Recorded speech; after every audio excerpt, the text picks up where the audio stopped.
ناب أول سعد كتبت حلي للزا فيديو ناب أول سعد مالك من تاي تحسوا يتناتي بك نتحنت فتيقة نتحنت تأثر إيرترا دحرا لا يتتو نسألت أنا يتنقدو خاطر ولا حدا سبات أوزي الله مالتي سألت أنا أتصبيو 24 جزيرو يبلصومن نهاجر إلى زتماجت التص وجدوا ومسي عبد السربي تتوا تجددس بقاهم تاي مالت مخانو نسبي يريلو ስለዚህ በቃ ሐቆም ይምዙም ድቃውሙ ደሎ ማለት ነው ለከለ ስለዘን ጨብጨብናሉ በፈረስ ስለዛዓጀብናዮ እዚአቶም ኩሎም መንገድ እንዳጽበው ዝኸዱ እንበር እንዳግፉዕ ዝኸዱ ይኮን ምክንያቱ ኢሌጋል ኢና ንኸርዘለ ስለዚህ ንደደቢት ሚዲያ ሌጋል ዝባሃል እንታይ ማለት እዩ ሓደ ዓለም ገብሩ ሃድ ዝባሃል ሰብኣይ አለ 24 ሰዓት ብዛዕባ ንሱ እንዳተዛረብካ መውዓል አደይ ነፍስ ደይ TDF ውን ሱጉም ተወስዲ صويل يرئن حزب እንዳተ በልዐ ኮጽዩ ይልጋሲ ከመይርካ አመት ይው ካነት መለስ የራሲን ካላብዚ ተውጾ አይወጽ እንታይ ከረብሕ ይወጽ እንታይ ክትገብረሉ ይወጽ ንስኻ ንዓኻዲ ሕንስ ታገብር ምስ ሕወሓት ዝወዳደር ሓይሊ የለን ሕዚ ውቃበ ክስዱሁን ኮይኑ ሰይጣን መሲል ክበላዕ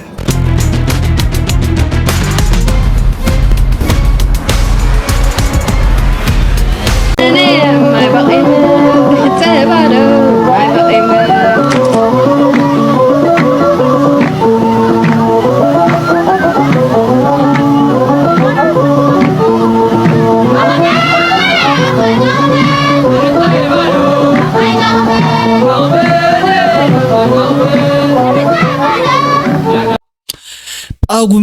ጳጉሜን ትሕጽባዶ ማይ ጳጉሜን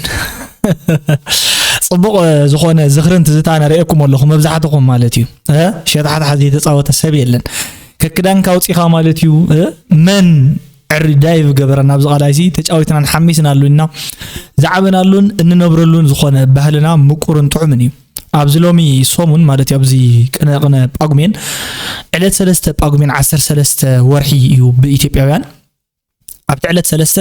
ሓደ ዝበዓል በዓል ኣሎ ማለት እዩ እቲ መልአክ ንሱ ከዓ ወይ ከዓ እቲ ኤንጅል ንሱ ምሕረት ንደቂ ሰባት ወይ ከዓ ሂሊንግ ታይም ተባሂሉ ስለ ዝሕሰብ ወይ ከዓ ሩፋኤል ምሕረት ስለ ዝልምና ፈጣሪሲ ሰማይ ይኽፈት ተባሂሉ ዝሕሰብ ሽዑ እዋን ዝዘነበ ዝናብ ሽዑ እዋን ዝተሓጸብካዮ ምሕጻብ ከዓ ንበረከት ንሽሻይ ሓድሽ ዓመት ዝሓለፈ ዓመት ዝነበረ ጓሄኻን ስቃይካን ኣራጊፉ ሓድሽ ዓመት ከዓ ብሓድሽ መንፈስ ክትቀበል ዝገብር እዩ ኢሎም ስለ ዝኣምኑ ወለድና ነዚ ከም ባህሊ ኢሉውን ከም ሃይማኖታዊ ትሕዝቶ በኣግባቡ ካብ ውልድ ናብ ወለድ እንዳተመሓላለፈ ኸይዱ ወለድና ከዓ ማለት እዩ መብዛሕትኡ ግዜ ደሪፎናል እዩ እንተን ሕዋትና ጳጉሜን ኣይትሕጸባ እንዶም ኣይ ጳጉሜን ኢለን ስለዚ ተሓጽብኩም ላይ ተሓጽብኩምን ንዓኻትኩም ይዝምልከት ናይ ሎም ዓንቲ ቪድዮ ሓድሽ ቪድዮ ሒዘልኩም መጽእ ዘለኹ ማለት እዩ ናብ ናይ ሎም ዓንቲ ቪድዮ ቅድሚ ምስጋሪ ግን ርእይቶ ዘለኩም ሰባት ኣለኹም ብዙሕ ግዜ ማለት እዩ እዛ ርእይቶ እዚኣ ግን ብጣዕሚ ኣስሚረ ከንበባ ስለ ዘለኒ ሰላም ሽዶን ሓወይ እተቕርቦ መደብ ጽቡቕ እዩ ቀጽለሉ በኣኻቢሉ ክበጽሕ ይኽእል እዩ ዝብል ግምት ኣለኒ ኣብ ህዝብና ህዝብ ትግራይ ዘጋጠመ ሽግር ንዓኻ ምንጋር ኣይትደልን ኣካለት ሽግር ተኻፋለ ስለ ዝኾንካ የግዳ ሕጅውን ትሽግር ገና ኣብ ዝባን ህዝብና ኣሎ እሞ ኣብ ትሕቲ ወረርቲ ዘሎ ህዝብና ይጭወን ይጠፍን ኣሎ ብፍላይ ኣብ ኢሮብ ዘሎ መንእሰይ የጥፍእዎ ኣለዉ እሞቲ መንእሰይ እቲ ሕማቕ እዋን እስካብ ተሓልፍ ናብቲ ኣይትበሊልካ መልእኽቲ ኣመሓላልፈለ ኢኻ ገሬ ወዲ ኢሮቤ ካብ እስራኤል ቀጽለሉ በርትዕ ዝበለኒ ማለት እዩ ታሪእቶ ከምዛ ትሰምዕዋ ዘለኹም ያ ክቡራትን ፍትዋትን ኣሕዋትን ኣሓትን እቲ ግዜ ብጣዕሚ ኣዝዩ ከቢድን ንኹላህና ከዓ ርሁብ ዘይኮነ ግዜን እዩ ዘሎ ማለት እዩ ስለዚ ሰብ ብስግረዶ ይሽየጥ ካብ ኤርትራ ዝመፁ ተጋሩ ተቐቢሎም ይሸጡ ኣብ ትግራይ ዘለኹም ብዙሓት ሰባት ኣብ ዝተፈላለዩ ክፋላት ከዓ ጅሆ ተታሒዝኩም ነፃነትን ዋዕሉ ዘይረኸብኩም ተዛሪብካ እንታይ ከም ትኸውን ኣብ ዘይትፍለጠሉ እዋን ናበይ ከም ትሽየጥ እንታይ ኣየናይ ኣካላትካ ከም ዝጎድል ኣየናይ ኣካላትካ ከም ዝሸጡ ኣይፍለጥን ብጣዕሚ መስጊ እዩ ማለት እዩ እስካብዚ ንላዕሊ ዘስግእ ነገር የለን ድሕንነት ምስ ድኽነት ዋላ ሓደ ፀገም የብሉን ሓደ ግዜ ዝሓሸ ሰሪሕና ክንነብር ኢና ዝሓሸ ስራሕ እንድሕር ሰሪሕና ከዓ ብዝያዳ ህይወትና ክንልውጥ ንኽእል ኢና ዝብለት ተሓሳስባ ሓቂ እዩ ግን ኩሉ ግዜ ሓቂ ኮይኑ ይትረኽቦን ኢኻ እዚ ማለት ካብ ክንደይ ብዙሓት ኣብ ባሕሪ ካብ ክንደይ ብዙሓት ከዓ ኣብ ገና እግሮም ኣብ መውፅኦ ማለት እዩ ብዝተፈላለዩ ስርዓታትን ብዝተፈላለዩ ሰብ ስራሕ ፀገማትን ብዝተፈጠሩ ኩናታትን ሕድሕዳዊ ባእስታትን ግጭታትን ዝተፈጠሩ ሽግራት ኣደዳን ናታቶም ወይ ከዓ መጠቀምናቶም ኮይኖም ስለ ዘለዉ ህዝብና ብፍላይ ከዓ ህዝቢ ኢሮብ ኣብ ትሕቲ ክባ ዕፅዋ እዩ ዘሎ ክሳብ ሕጂ ማለት እዩ ዝወፅሖ ነገር ዋላ ሓንቲ ነገር የለን ከምኡ ብተመሳሳሊ ብዙሓት ዝሳቀዩ ወገናት ኣለውና ብወልቃይት ኣለዎ ከምኡ ብተመሳሳሊ ብራያውን ከምኡ ኣለውና ማለት እዩ ስለዚ ነዞም ህዝብታት እዚኣቶም ዝመሓላለፍ ዘሎ መልእኽቲ ሃንደለቕ ኢልኩም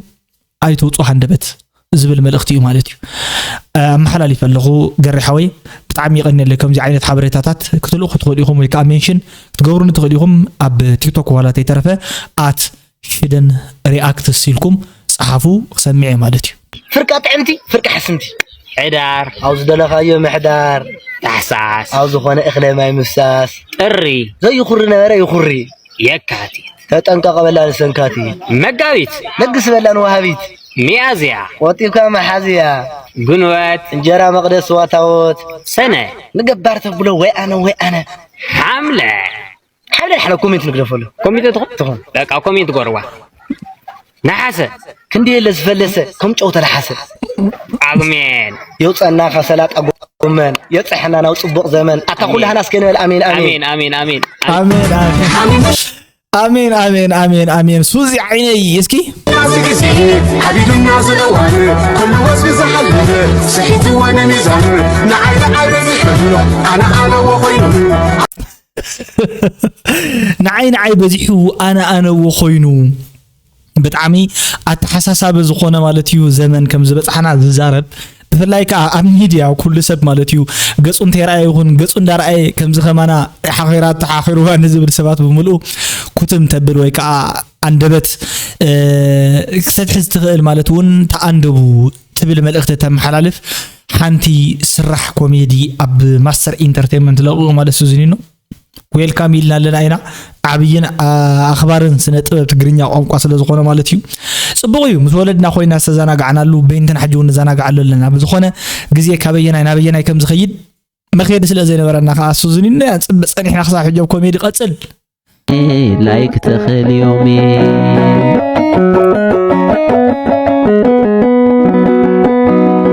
عديدات اندهر دليغي أي من لالي عشاد براغي بوي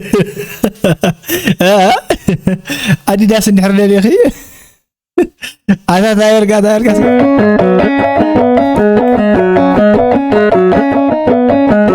تايت زرا اسكي سمع اخوان سمع لني رقص انيا مالتي ومان هيرنكاب كبر ويدني حدار تغيره يومان هيرن دحر كبر مويتدي حدار تغيره مويتي ايه يومان هير دا عصف كوين لو دني اتازي انغرلي حدار اوروبا انشي منشي بزا نعدنا سنير ولا زاهو انشي منشي بزا بزخونة صبغتن فليتن زخونة ناي قاعدة تعيز بالي مالتي وموسيقى يا قريبات النزلة بتعمي دسيل نزله مالتي اسكي وجوسين تقلبت كاي وجو يبل الذي خاص كسم معي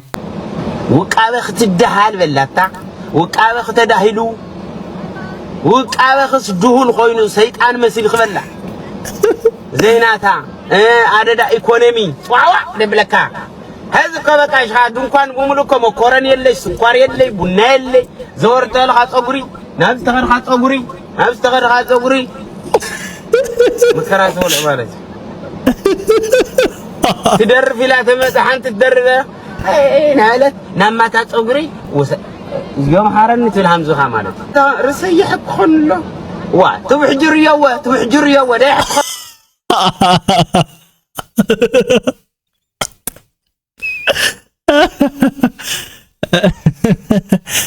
هاي نسحقي نازلنا صبغي بقى جر حدش عامد كم زي عينة رياكشنات كله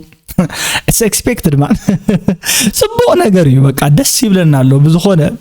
سحقو خمانا در حدش عامد نأرق صقولي ناي فرس human hair مالس قلنا يسوي لهم maybe sometimes it is synthetic تزي كوين أنا يسوي لهم تحسبس نتاوت تعيز بهال زخونه زمل خلو قاعد سي اند غودس ميون تروح حكي غودس ايش نعاتهم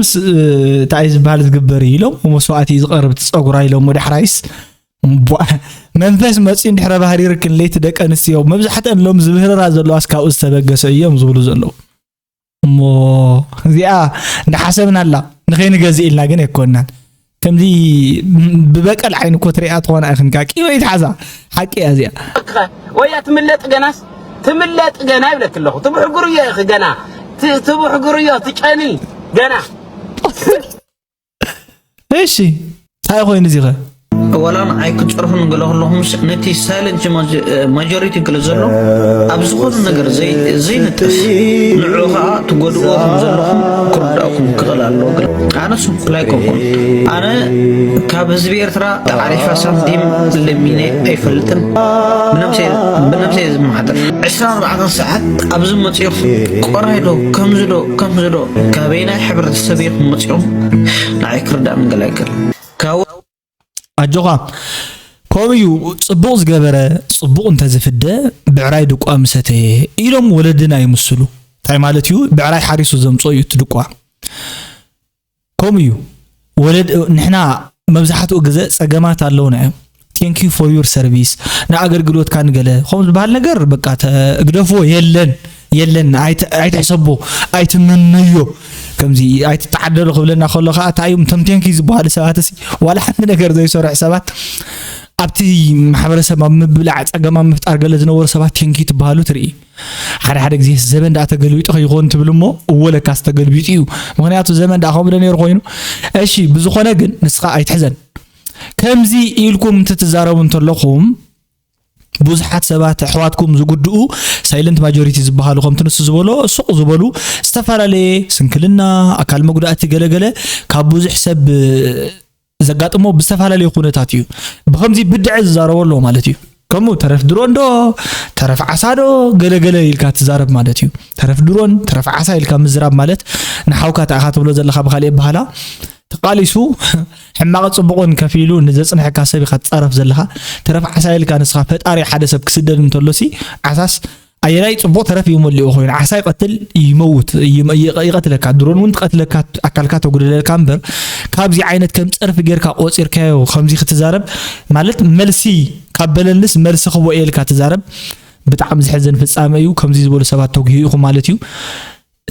ከምዚ ላ ኣጉሂና ኣኮ ንረኽቦ ወላ ሓንቲ ነገር የለን ጥቅم ولا زلو ነገር አይኮነ ናይ በሐቅ ማለት እንት ሓሲብናያስ አምራው ሳቲስፋክሽን ዲኻ ትረክብ ሕሊናው ዕግበት ዲ ዝስምعكم ታይ ዝስምعكم ካብዚ ስኪም በቀሊ ኻተትርፍ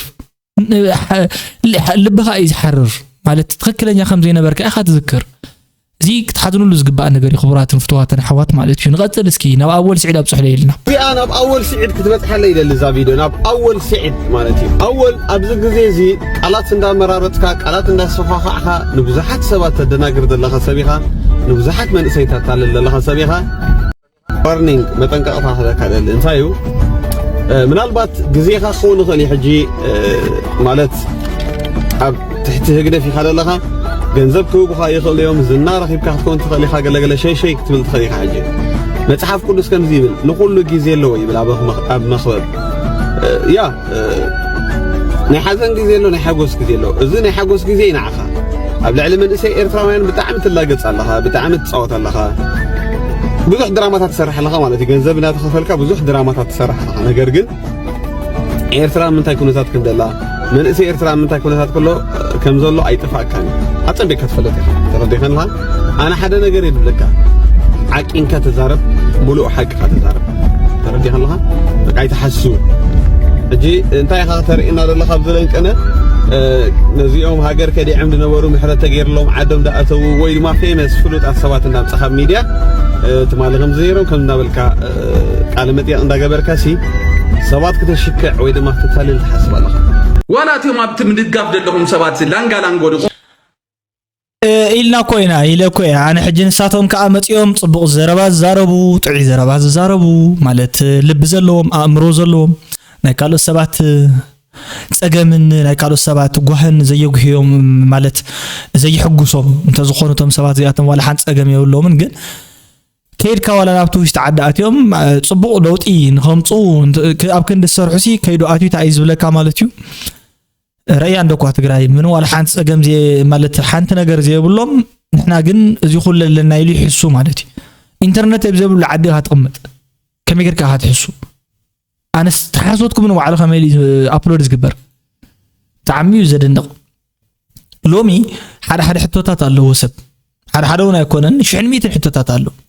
تግራይ ከዓ 100 ሕቶታት ክብለካ ተለኹ ብዙሕ ጋዕገልጠ ምን ሽግርን ጸገምን ሁሉ ምስ አካል መጉዳእትን ምስ ጥሜትን ምስ ስቃይን እዩ ዘሎ ግን ከምዚ ዓይነት ሕሶታት ፈጺሙ ንዝሕሱ ሰብ ኖ ኣይኸውንኒ ምባል ጀሚርና ኣለና ማለት እዩ እዚ ከዓ ብርቱዕ እዩ ምናልባት ከም ምዕዳል ስለ ዘይኮነ ንሕዳ ዘይተዓዲልኩም ንምንታይ ትሕሱ እዩ ትናተይ በቃ ንምንታይ ትሕሱ ኣወል ስዒድ ትሕሱ ሕሶት ካሊ እዩ ወዲ ጣባ ትሕሱ ሕሶት ወን ካሊ እዩ ምክንያቱ حنت نجار فريم جيركم سلزي تزارب ويك عن صراو سل تزارب لان حنت نجار كتحسو قدني ابزي يله نجار تزارب كدا تحسي خا مرتايدا حدا بزعوا زخونه نجار حسو يتباهيل توهيبوت حدا بزعواكم محزني بزخونه نسلطنه يتنادو خاات ولا حدا سبات ابزي يلهو مالتي سلطنه دا صبيق 24 غزي دو يبلصومن مخنياتو انت تجددس بقوام تاي مالت مخانو نسب يريلو بقى صبقيو كيدكا ناي برجيد محمدو من حسكا كيدكا حتى خم بحال قال صبويو انت زيبلكو انا مالتي قوم زبل قالالص خلونه يخلن ግን ተገደደ ዝኮነ حساب انت موصيس بحساب كمي غيركا تكاتعس نت شحن قالن منسي ابلاي بحيزو زوعل 7000 ገለገለ ተወሰነ አምሂሩ ናብ ምንቅስቃሰት ይወሉ ካብዚ ይምሐረና ይዝባል ናይኑ ዓል ወድ ጣባዙ ይሕስዎ ዘሎ ሕሰት ርመይኒ አይትኺዱ ያራዳ ልጆች በቃ ተወዲያ እንታይ ከይተርፈኩም አይተተው ሰብድ ሰር ነታንት ፈቲኻ ነታንት ተአስር ኤርትራ ድሕራላ አይተተው በቃ አይተተው እንታይ ያለኩም ተአቷት ኤርትራ አይትኺዱ ለቅባጥ ሐሳው መደናገር ይግዶ ግደፍዎ በቃ ተወዲያ ሀገር ይብልካል ሀገር አቲኻ ተአስር እንደኸር ኮይና አንተ ሀገር ተምስል ከተኺና አንተ ሀገር ወዚያ ሰብ እዚያ እኮ ክነግረካ ድምጽ ብዘይብሉ ጥይት ድምጽ ብደይብሉ ማዕሰብት እኮ ያተአሲር አይደለም አብዝ ደለው ናይ ቀድሚ መሳራ ደለው ፎቶታት እንዳዘርጉ ሕሲ ንሰባት ከሽቆ ያነ ሚክባሃላት ያራዳል ሚክባሃላት ጽቢቀ ይፈልጥ ኩሉ ነገር የስ ታይ ስለዝ ገበረት ካብ ገዛት ወሲዳ ታይ ጌራ ሲዩ ያራዳል ጆ ናገር አይላዝ ዝተማገተቶስ ውሂዱዎም ሲ አብዝ እስር ቤት ተትዋ ከመይ አይነት አንቁር ይሁን አንታስኹ አብዝ ሚዲያ ተቃለዝ ነበረት ጓል ሰይት ደይኮነተን እዚ ኤርትራ ናይመን ይሁን ክትገብሩ አይደል ይሁን ደለኹ ናይ ውልቀ ሰባት ይሁን ክትገብሩ አይደል ይሁን ደለኹ ስለዚህ በቃ ሐቆሜ ምዙም ድቃወሙ ደለው ማለት እዩ እንደ ሐቆሜ በቃ አብ ሀገሮም ከሄዶም ደሰሩ እንደህር ኮይኖም ሲ በቃ ሐቆሜ ማለት እዩ አቆሚም ማለት እዩ በቃ ሚኪ ሕጂስ አሚኑሊ ይነግረኩም ሚኪስ በቃ ተረዲኡ ወሎ ከም ሓደ መንእሰይስ ተረዲኡ ወሎ ሓደ ሰብ ዝኾነ حساب ይዛረብ ሰብ ካ حسابو ማለት ገዛእ حساب ምን ሁሉ ሲ ዘመሓደር ወይ ካናተይ ጥራ حساب ዘንብር እንተይሉ ጸገማሉ እዩ ግን حسابይስ ይሰምዓለይሞ አትሊስት እንተ ተሰሚዑ ድሕሪ ዘይኸውን ተኮይኑን አይኸውን ተባሂሉ ንምንታይ ከም ዘይኮነ ይነገረን እንተይሉ حسابو ይዛረብ ድሌቱ حسابو ይገልጽ ማለት እዩ ስለዚህ መብዛሕቱ ግዜ ከም ንሰምዖ ዘለና ንሕርዳ ኮይኑ ብዙሓት ሰባት ይዛረቡ حسابም ይገልጹ ንርአለና ብተፈላለዩ ከባቢታት ዓለም ኣብ ኤርትራ ግን ከምኡ ትገብሩ አይንርአን እኳ ዳስ እቶም ኣብ ደገ ጠንካራ حسابات ዘልዕሉ ዝነበሩ ሰባት ንባዕላቶም ኣብ ውሽጢ ዓዲ ምሳተው ጠንካራ ናይቲ حسابات ገሪፎም ላሕሊሖም ይደኹም እዮም ዘለው እዚ ዘርኤካ ከምቲ ንምሕሳው ተባሂሉ ሰብ ንኽሕሱ ኢልኩም ሚድያ ኣይትኽፈቱ ንኽተጨበርብሩ ኢልኩም ኣነ ነግረኩም ኣለኹ ሚድያ ኣይትኽፈቱ ማለት ዝኾነ ፕሮፓጋንዳ ንኽስራሕ ገለ ተከፊልና ክንጽሕፊና ወይ ከዓ እከለ ተከፊልና ንዑኡን ውልቀ ሰብ ክነሞግሲና ኢልኩም ሚድያ ትኸፍቱ ሰባት ክንደየናይ ዝኣክል ዝወረድኩም ጽባሕ ከዓ ከመቕሓት ተጠቂሞም ዝድርቢኹም መሳርሕታት ምዃንኩም ክትፈልጡ ክትክእሉ ኣለኩም ዓርስኹም ዓርሰ እምነትኩም ተዛረቡ حساب ጽቡቕ ምዃኑ ኣብ ትግራይ ኩን ኣብ ኢትዮጵያ ሃሉ ኣብ ኤርትራ ሃሉ ኣነ ንትሰምዕን ዘለኻ ሰብ ዛረበካ ዘለኻ ወጻእ ኮይንካ ትዛረብ ዘለኻ ኩለኻ حسابካ ጽሩይ ኣባይታ ዘሎ ተዝኸውን ጽቡቕ እዩ ካብ ወጻእ ትዛረብ ድሕረሊኻ ግን ምናልባት ሕጂ ክትሕስዎ ትኽእል ኢኻ ንሰብ ከተደናግር ትኽእል ኢኻ ግን ሓሲኻ ዝበልዓኻዮ ብሽኩትስ ንጨዋዳ ንጉልበትን ኣይከውንን እንታይ ሞኢኻ ከተረኽበሉ ካብ ሕሶት ማለት እዩ ቁም ነገር አይብሉን ዝመሰለካ ዘረባኢኻ ትዛረብ ዘለካ ማለት ሓቂ መንጽር ኣለዎ ቡጌርና ንዘራረበሉ ዝብል ኣዘራርባ ኣለና ማለት እዩ እስኪ ንስኻ ግን ርግጸኛ እየ ኣደይ ነፍተዳይ TDF ውን ስጉም ትወስዲ ጽኢለ ይርኢን ህዝብ እንዳተበልዐ ምክንያት ታጸባብ መንገዲ ኮኒክ ያትኸድ ዘላሕዚ ኮኒክ አካይዳ ናጸበትና ንቀደለን ሰልፍ ወፂና ነከለ ስለዘን ጨብጨብናሉ በፈረስ ስለዛዓጀብናዮ እዚኣቶም ኩሎም መንገድ እንዳጽበው ዝኸዱ እንበር እንዳግፍሕ ዝኸዱ ይኮን ምክንያቱ ኢሌጋል ኢና ንኸድ ዘለን ስለዚህ ንደደቢት ሚድያ ሌጋል ዝበሃል እንታይ ማለት እዩ حدا علم قبره زبال سبايل 24 ساعتن 78 ساعتن بزعبا نسو እንዳተዛረብካ موعل حدا سباي ጥራሕ ሽሙ እንዳጸዋዕኻ ነቲ ህዝቢ ጆ ሒስካ ማለትዩ ናቱ ሳተላይት ሚዲያ ከፊትካ ብዛዕባ ሳተላይት ሚዲያ ከፊትካ ሲ ክንደይ ዝዕልዕል አሎ ዝተፈናቀለ ህዝቢ ዝመሓላለፍ ረዲኤት ዝግበሩ ኪነጥባት ውድድራት ፕሮግራማት ንእሽተይ ናይ ትምህርቲ ንጥፈታት ከም ምንቅስቃሳት ዝረአይሉ ዘለው እዩ ማለት እዩ ድሕርቲ ሕውየት ማለት እዩ ዝግበሩ ሓገዛትን ገለ እዚ ብሙሉ ገሊፍካስ ብዛዕባ እንታይ ትዝርብ ትውዕል ማለት እዩ ንዕኡ ማለት ንህዝብካ ምድሓን ማለት ብዛዕባ ሰለስተ ሰባት እንዳተዛረብካ ፍትለወርቅ ደረጽየን ዓለም እንዳበልካ እንዳተዛረብካ ዘለዓለምካ ትነብር ጌታቸው ልካ ተዛሪብካ ነውሪኡ ተቃዋሚ ግዛዕም ዳዕልካውን ኮምታት ነገር ቃላይ ትውጽኒኻ ቶም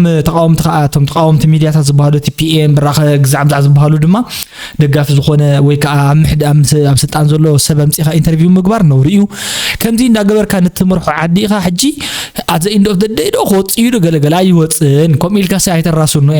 አይወጽን እንታይ ልዝወጽርክ ሕጂ እንታይ ኮቅጥ ይወጽ አባ እትሕሰብስ ንምንታይኩም በቃ ሌጂቲማይዝ ዲባላክ ንምንታይኩም ሕጋውነት ተትሕዝዎ ባን ክነግረኩም ሲ ሕሰትኮ ኢኻ ትዛረብ ዘላ ሕጂ ንስኻስ ኮጽዩ ኢልካሲ ከመይገርካ ኣመት ሂብካ ነትመለስ የራሲን ካላብዚ ተውጽኦ አይወጽን እንታይ ክረብሕ ይወጽ እንታይ ክትገብረሉ ይወጽ ንስኻ ንዓኻ ድሕንስ ታገብር ምስ ሕወሓት ዝወዳደር ሓይሊ የለን ሕዚ የለን ኣነ ይሕዝነኒ ማለት እዩ ሚዲያታት ንዕቢና ነጠንክሪና ነመክመሓደሩ ክሉና ሓተት ዝኾኑ ዝጥይቁ ማለት እዩ ካብ ፕሬስ ሴንሰርሺፕ ነፃ ዝኾኑ ሬጉሌሽን ዘይብሎ ማለት እዩ ከም ድሌቶም እኳ ተዘይኮነ ግን ብዝተወሰነ ሕጋውነት ሓልዮም ንሳቶም ከዓ ንሕልንኦምን ነቲ ኤቲክስ ናይ ሚድያን ተገዛእቲ ኮይኖም ሳብጀክቲቭ ተይኮኑ ኦብጀክቲቭ ዋይዝ ዘመሓላልፉ ሓደ ጽቡቃት ነገራት ከመሓላልፉ ሚዲያታት ንሕና እንደሊና ግን ከምዚ ውልቀ ሰባት ጥራሕን ሓንቲ ፓርቲ ንቅድሚት እንዳበሉ ዝመሓደሩ ሚዲያታት ሕጂ ከም ድሌት ዋላ ተዝነብሩ ንዓይ ረባሕ የብሎም ናይ ብሓቂ ዛረብ ዘሎ ሕጂ ኣነ ረባሕ የብሎም ከም ሓደ መንእሰይ ዓብይ ዝኾነ ዕላማታት ዘለዎም ሚዲያታት እንተነድንቕ ንዓቶም ሰፖርት እንተንገብር እቲ ዝሓሸ ኢለ ዝግምት ናይ ንባዕል ደደቢት ሚድያ ብጣዕሚ ዝሕዝን ዓበይቲ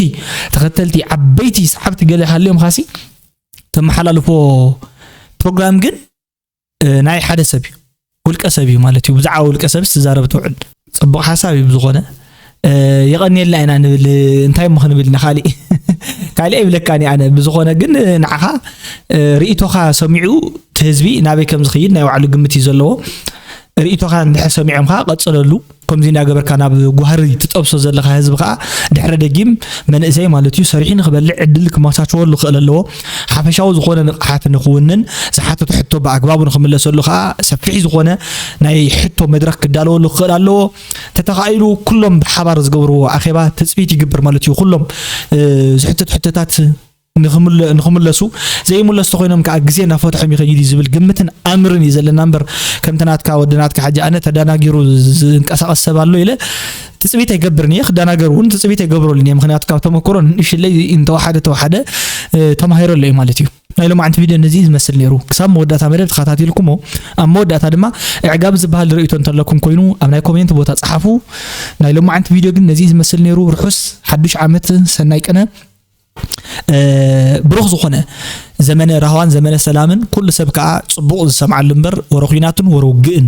ወረገለን ዝኽፈተሉ ዘይኮነ ዓመት 2017 ዓመተ ምህረት ይግበረልና ኣሜን ክትብሉ ተስፋ ገብር ልዋም ቅነ ጉድ ላይት ንሕና ሕድርታ ሓዋት ኢማንስቱ እዩ